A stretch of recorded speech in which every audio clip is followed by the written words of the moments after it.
ஆசிரியர் தகுதி தேர்வுன்னு வைக்கிறீங்க, ஒரு முறை எழுதுறாங்க. இல்லைங்க அதெல்லாம் சிலபஸ்லாம் மாறி போச்சு, இன்னும் 2 வருஷம் கழிச்சு மறுபடியும் புது சிலபஸ் மறுபடியும் எழுது.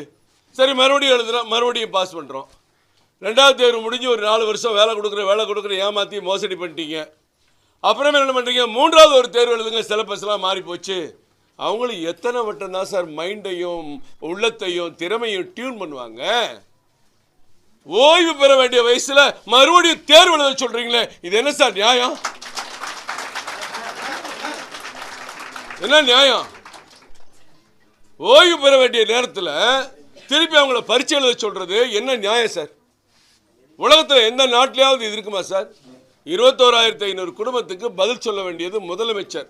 சகோதரி சொன்னாங்க, முதலமைச்சர் பார்க்கணும், மகேஷ் பொய்யாமொழி பேசணும். மகேஷ் பொய்யாமொழி இல்லை, பொய் சொல்ற மொழி. என்னைக்குமே அவர் உண்மையை சொன்னது இல்லை, உண்மையை பேசுறது இல்லை. சகோதரி வந்து பார்க்கணுங்கிறாங்க, உங்களை தேடி வருவாங்க. இன்னும் 3 மாசம் தேர்தல் இருக்கு, உங்களை தேடி வருவாங்க, தேடி பொய் சொல்லுவாங்க. மீண்டும் மக்கள் நல பணியாளர்கள், நிரந்தரமாகப்பட வேண்டிய ஆசிரியர்கள், பகுதி நேர ஆசிரியர்கள், சிறப்பு ஆசிரியர்கள், இப்ப நீங்க வேலை கட்டுக்கிட்டு இருக்க ஆசிரியர்கள் அத்தனை பேரையும் பொய் சொல்லி ஏமாத்தியாச்சு.